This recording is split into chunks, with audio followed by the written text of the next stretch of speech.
नमस्कार दोस्तों, स्वागत है आपका हमारे YouTube चैनल पर। दोस्तों, आज हम आपके लिए इस वीडियो में ऐसी कहानी, ऐसा प्रसंग लेकर हाजिर हुए हैं जो काफ़ी ज्ञानवर्धक है और ये कहानी आपको काफ़ी अच्छी प्रेरणा भी देकर जाएगी। प्रिय दर्शकों, ये कहानी एक नीलकंठ पंछी के परिवार की है जो काफ़ी अच्छी कहानी है और काफ़ी अच्छे तरीके से आपका मार्गदर्शन भी करेगी। प्रिय दर्शकों, ये कहानी कोई मनगढ़ंत कहानियाँ नहीं होती हैं। ये कहानी काफ़ी प्राचीन ज़माने की होती हैं, जिनसे हमें काफ़ी कुछ सीखने के लिए भी मिलता है और जिन्हें हम सीखकर अपना मार्गदर्शन करते हैं और जिन कहानियों को सीखकर हम अपने भविष्य को उज्जवल बनाने की कोशिश करते हैं।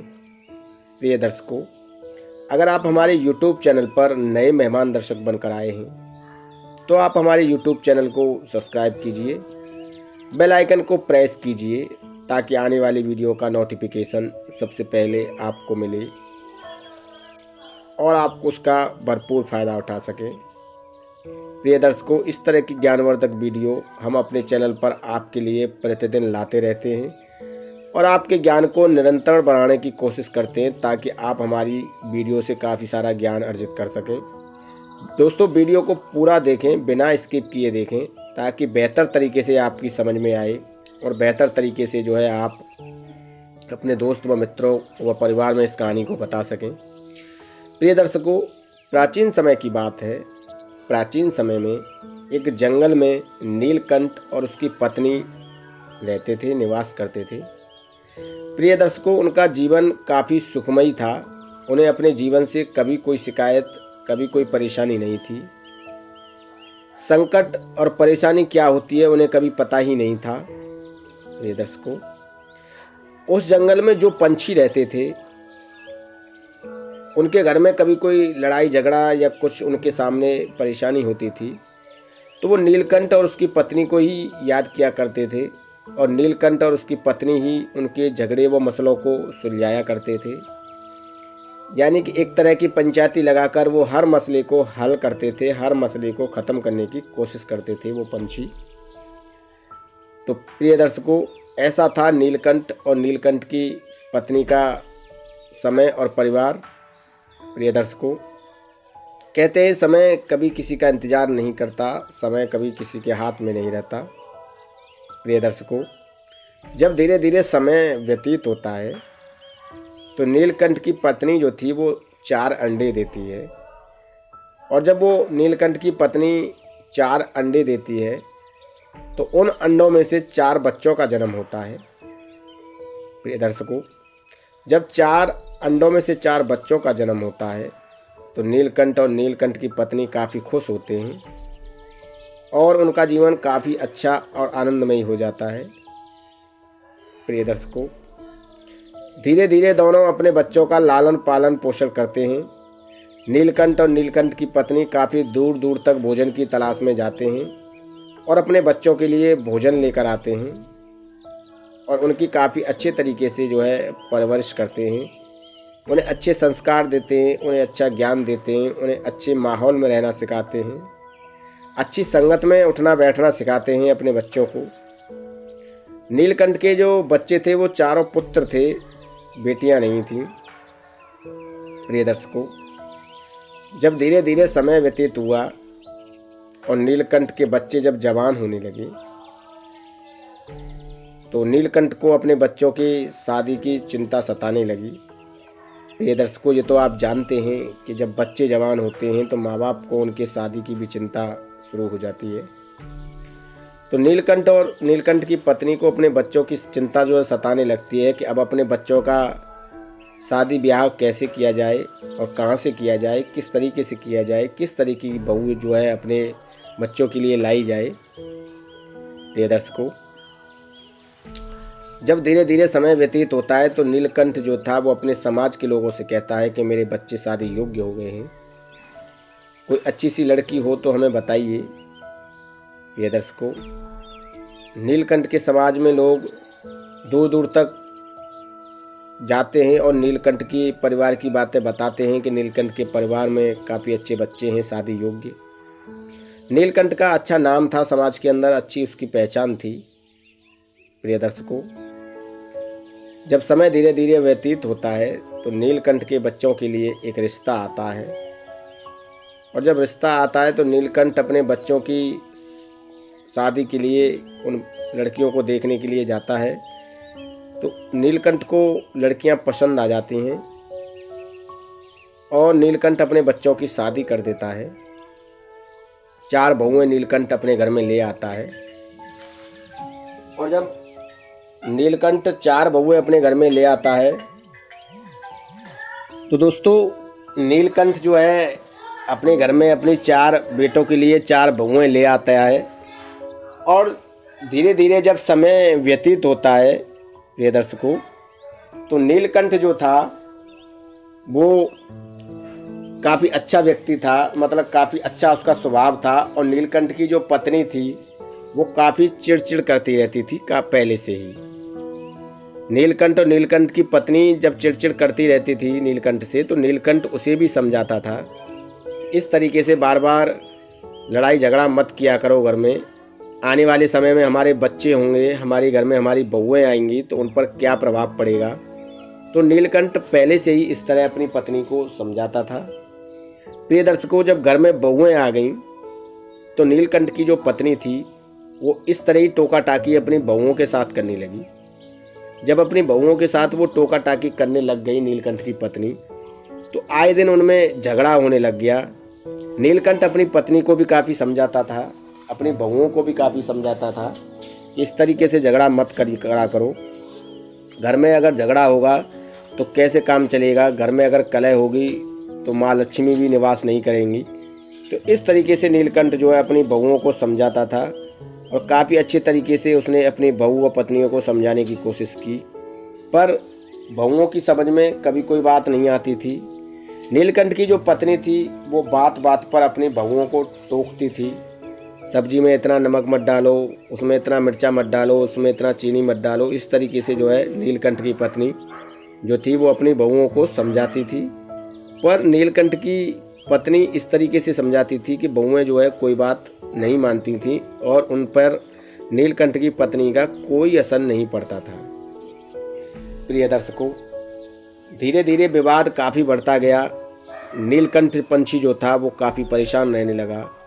नीलकंठ पंछी सोचने लगा कि मैं सब लोगों के झगड़े ख़त्म करता हूँ, सब लोगों के झगड़े ख़त्म कराता हूँ, पर मुझसे मेरे घर का ही झगड़ा ख़त्म नहीं हो रहा है। अब मैं कैसे अपने घर के झगड़े को ख़त्म करूं, कैसे मैं अपने घर के झगड़े को सुलझाऊं। नीलकंठ जो था इसी बात को लेकर काफ़ी परेशान रहने लगा, और नीलकंठ पंछी अब ये सोचने लगा कि मैं अपने घर के झगड़े को कैसे ख़त्म करूं जिससे कि मेरे घर में शांति हो सके, मेरे घर में एक शांति का वातावरण बन सके। अगर मेरे घर का झगड़ा ख़त्म नहीं होगा तो अन्य पंछी जो हैं, अन्य पंछियों की जो समाज है वो क्या कहेगी कि मैं दुनिया के झगड़े ख़त्म करता हूँ, हर घर के झगड़े व मसले को ख़त्म करता हूँ, और मुझसे मेरे घर का ही झगड़ा ख़त्म नहीं हो रहा है। तो नीलकंठ पंछी जो है काफ़ी परेशान रहने लगा और काफ़ी व्याकुल रहने लगा, काफ़ी भावुक रहने लगा, और सोचने लगा कि अब मैं कैसे अपने घर के इस माहौल को सुधारूं और कैसे जो है मैं अपने घर के झगड़े को ख़त्म करूं। जब नीलकंठ पंछी को कोई रास्ता दिखाई नहीं दिया और धीरे धीरे जब झगड़ा बढ़ने लगा, कलह होने लगी घर में, तो प्रिय दर्शकों धीरे धीरे माँ लक्ष्मी भी जो है नीलकंठ के घर से जाने लगी, और नीलकंठ के घर में अब धन की कमी होने लगी, अन्न की भी कमी होने लगी। लोग नीलकंठ पंछी का जो परिवार था वो दाने दाने के लिए मोहताज होने लगा, और काफ़ी परेशान जो है नीलकंठ का परिवार रहने लगा। नीलकंठ की जो बच्चे थे, बच्चों की बहुएं थी, वो भी काफ़ी परेशान रहने लगी कि अब उनके घर में अन्न और पानी की कमी हो गई, और एक एक दाने की उनके घर में कमी हो गई थी। और अब वो सोचने लगी कि हम कैसे अपना घर परिवार चलाएं, कैसे हम अपने परिवार का गुजारा करें। अब हमारे परिवार में काफ़ी अन्न धन की कमी हो चुकी है। प्रिय दर्शकों, कहते हैं कि जब परिवार में अन्न धन की कमी होने लगती है तो सब नाते रिश्ते याद आने लग जाते हैं। प्रिय दर्शकों, जब नीलकंठ के घर में बहुएं आई थीं और नीलकंठ की पत्नी से उन बहुओं की नहीं बनती थी, लड़ाई झगड़ा होता था, तो नीलकंठ की बहुएं जो है अपने पतियों के साथ अलग अलग हो गई थी और उन्होंने अपना बंटवारा कर लिया था, क्योंकि उनमें आपस में भी नहीं बनती थी। कभी जो है नीलकंठ की बहुएं जो थी वो देवरानी जेठानी आपस में एक दूसरे की बुराई करती थी, कभी वो अपने सास ससुर की बुराई करने लग जाती थी। एक दूसरे से एक दूसरे की बुराई करना, एक दूसरे को नीचा दिखाना, एक दूसरे के प्रति गलत भावना एक दूसरे में पैदा करना, यही उन बहुओं का जो है नेचर बन गया था। और इस तरीके का जब नेचर किसी परिवार में बन जाता है तो वो परिवार सुखमय नहीं रहता है, वो परिवार संकट में आ जाता है, वो परिवार काफ़ी मुसीबत में आ जाता है और उस परिवार को काफ़ी मुसीबतों का सामना भी करना पड़ता है। प्रिय दर्शकों, ये आप अच्छी तरीके से जानते हैं और इस अच्छे तरीके से जानने के बाद आप लोग ये भी समझते होंगे कि इस तरीके का जो माहौल होता है वो परिवार को हमेशा बिगाड़ कर रख देता है, बिखेर कर रख देता है। उस परिवार में कभी खुशियाँ नहीं आती हैं, उस परिवार में हमेशा दुख का माहौल बना रहता है। प्रिय दर्शकों, जब समय धीरे धीरे व्यतीत हुआ, प्रिय दर्शकों जब समय धीरे धीरे व्यतीत हुआ तो अब जो चारों बहुएं थीं उन और जो चारों बेटे थे नीलकंठ के, उन्हें अपना माता पिता याद आने लगे, उन्हें अपना परिवार जो है याद आने लगा और वो लौटकर अपने परिवार में अपने माता पिता के पास आए और उनसे माफ़ी मांगने लगे। अपने किए पर वो काफ़ी शर्मिंदा थे। प्रिय दर्शकों, जब वो वापस लौटकर आए और अपने माता पिता नीलकंठ और नीलकंठ की पत्नी से माफ़ी मांगने लगे, तो यह तो आप जानते ही हैं कि चाहे पूत कितना भी कपूत हो जाए पर माता कभी को माता नहीं होती है। माता चाहे कुछ भी हो वो जो है अपने बच्चों को गले से लगा लेती है। तो प्रिय दर्शकों, नीलकंठ और नीलकंठ की जो पत्नी थी अपने बच्चों को गले से लगा लेती हैं और नीलकंठ की जो पत्नी थी वो अपने बच्चों को समझाती हैं कि हमें तुमसे काफ़ी मना किया था कि घर में सुख शांति रखो, घर में लड़ाई झगड़ा मत करो। अगर तुम घर में लड़ाई झगड़ा करोगे तो माँ लक्ष्मी घर से रुष्ट हो जाएंगी और हमारे घर में अन्न धन की कमी होने लगेगी। प्रिय दर्शकों, अब उसके बच्चे और बहू भी समझ चुके थे कि हमारे माता पिता ने जो हमें बताया है, जो हमें समझाया है, वो काफ़ी अच्छा समझाया है, काफ़ी सही तरीके से समझाया है और अब हम इसी तरीके से चलेंगे। प्रिय दर्शकों, जब धीरे धीरे समय व्यतीत होता है तो नीलकंठ पंछी अपने उन बहू और बच्चों को अपने गले से लगा लेता है और उन्हें माफ़ भी कर देता है। प्रिय दर्शकों, आगे चलकर नीलकंठ 4 ऐसी बातें अपने बच्चों को समझाता है और ये चारों बातें काफ़ी अनमोल थी। प्रिय दर्शकों, पहली बात, नीलकंठ पंछी जो है अपने बच्चों को समझाता है कि देखो, बधी झाड़ू जो होती है वो लाख की होती है और वो अगर बिखर जाए तो वो खाक की हो जाती है। अगर आपके पास झाड़ू है, अगर उसका एक एक तिनका बिखर जाए तो उस झाड़ू की कोई कीमत नहीं रहती है, उस झाड़ू को कोई खरीदने वाला नहीं होता है, उस झाड़ू का कोई मूल्य नहीं रहता है। अगर आप झाड़ू को बांध कर रखेंगे तो वही झाड़ू लाख रुपए की भी बिक सकती है, अगर वो खुल गई तो वो खाक की हो जाएगी, यानी कि उसकी कीमत 1 रुपये की भी नहीं रहेगी। प्रिय दर्शकों, नीलकंठ इस तरीके से पहली बात अपने बच्चे व बहुओं को समझाता है और उनके जो बच्चे और बहुएं थे वो बड़े ध्यान मग्न होकर उनकी बातों को समझ रहे थे, उनकी बातों को सुन रहे थे, क्योंकि वो काफ़ी परेशान थे। इसलिए अब उन्हें अपने माता पिता की कोई बात बुरी नहीं लग रही थी, अब उन्हें अपने माता पिता की हर बात अच्छी लग रही थी। प्रिय दर्शकों, दूसरी बात नीलकंठ समझाता है कि कभी अलग मत हो, कभी घर में फूट नहीं रखनी चाहिए, हमेशा एकता बनाकर रखनी चाहिए। अगर आपके अंदर एकता होगी और आपके अंदर फूट नहीं होगी तो कोई भी आपके ऊपर हावी नहीं हो सकता है, कोई भी दुश्मन आपका कुछ नहीं बिगाड़ सकता है। अगर आपके अंदर फूट रहेगी तो आपकी फूट का हर व्यक्ति फ़ायदा उठाने की कोशिश करेगा। ये दर्शकों, चौथी बात, दोनों बात जो है काफ़ी अनमोल थी और दोनों बातों को काफ़ी अच्छे तरीके से नीलकंठ अपने बच्चों को समझाता है। प्रिय दर्शकों, अब तीसरी बात नीलकंठ अपने बच्चों को समझाता है कि कभी भी अपने बहुओं को अपने सर पर मत चढ़ाओ। प्रिय दर्शकों, नीलकंठ तीसरी बात समझाता है कि कभी भी अपनी बहुओं को अपने सर पर मत चढ़ाओ। अगर आप अपनी बहुओं को अपने सर पर चढ़ाएंगे तो वो एक दिन इतना सर पर चढ़ जाएंगी कि वो आपका भी अनादर कर देंगी, आपका भी वो सम्मान नहीं करेंगी और घर में उन्हीं का हुक्म चलेगा, चाहे वो सही कर रहे हैं या गलत कर रही हैं, या चाहे वो किसी के साथ उठ रही हैं या बैठ रही हैं या कुछ भी कर रही हैं। तो कभी भी अपनी बहुओं को अपने सर पर नहीं चढ़ाना चाहिए। इस तरीके की तीसरी अनमोल बात जो है नीलकंठ पंछी अपने बच्चों को समझाता है। प्रिय दर्शकों, ये बातें उनके बच्चे बड़े गौर से सुन रहे थे, बड़े ध्यान मग्न होकर सुन रहे थे और अब उन्हें अपने पिता की कोई बात गलत नहीं लग रही थी, क्योंकि वो जानते थे कि हमारे माता पिता जो भी हमें समझाएंगे अब वो अच्छा ही समझाएंगे। उन्होंने बड़ी गलती कर दी थी और गलती करने का खामियाजा उन्हें भुगतना पड़ रहा था, क्योंकि उनके घर में अन्न धन की कमी हो गई थी, उनके घर में सब कुछ ख़त्म हो गया था, क्योंकि वो हमेशा लड़ाई झगड़ा रखते थे। प्रिय दर्शकों, नीलकंठ के बच्चों की समझ में सभी बातें धीरे धीरे आ जाती हैं। अब चौथी बात नीलकंठ पंछी बताता है कि हमेशा पैर उतने ही फैलाने चाहिए जितनी चादर होती है।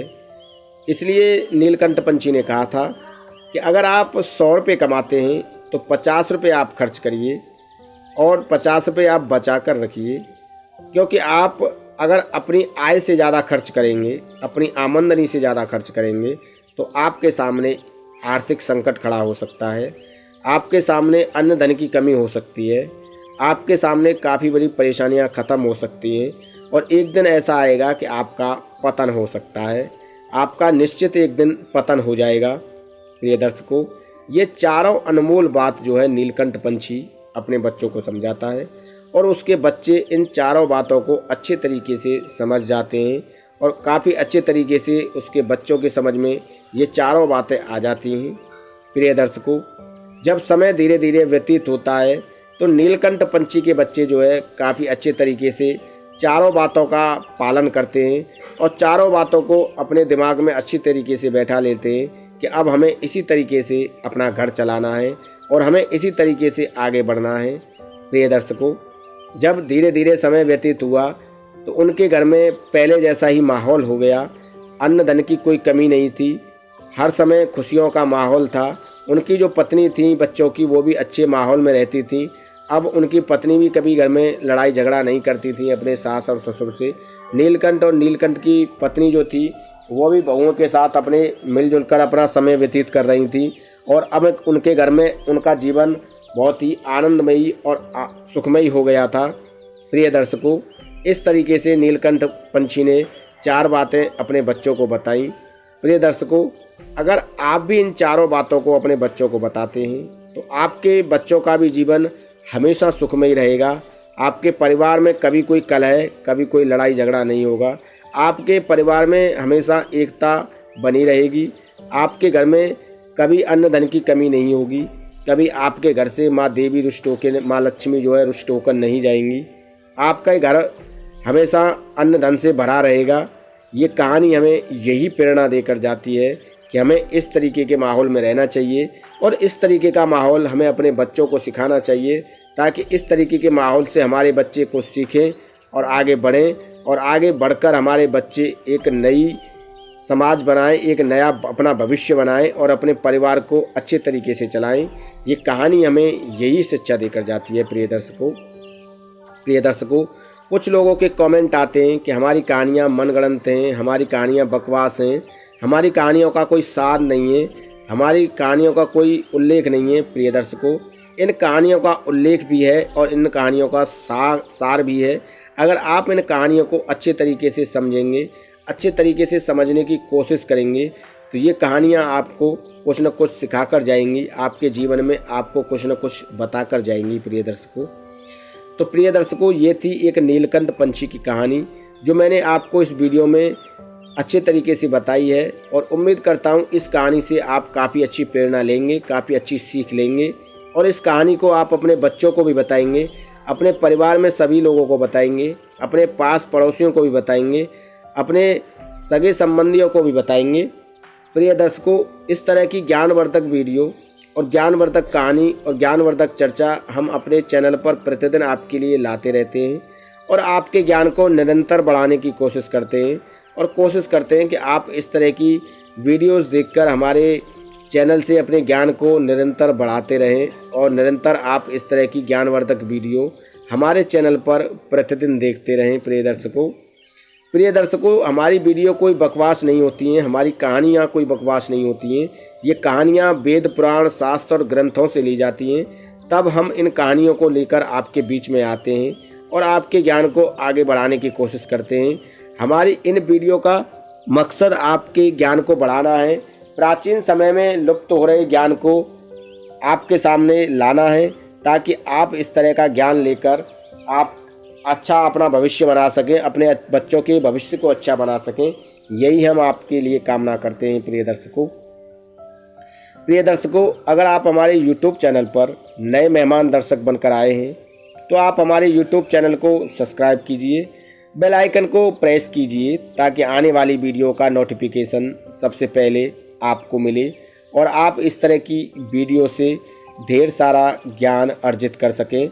और ढेर सारा ज्ञान अर्जित करने के बाद आप इस ज्ञान को दूसरे लोगों में भी शेयर कर सकें, ताकि वो भी इस तरह की कहानियाँ सुनकर और इस तरह की वीडियोस देखकर अपने ज्ञान को आगे बढ़ाते रहें और अपने ज्ञान को आगे बढ़ाने के बाद अपने जीवन में और अपने भविष्य में एक नया सवेरा लेकर आ सकें और एक नया भविष्य वो अपने आप अपने परिवार का बना सकें।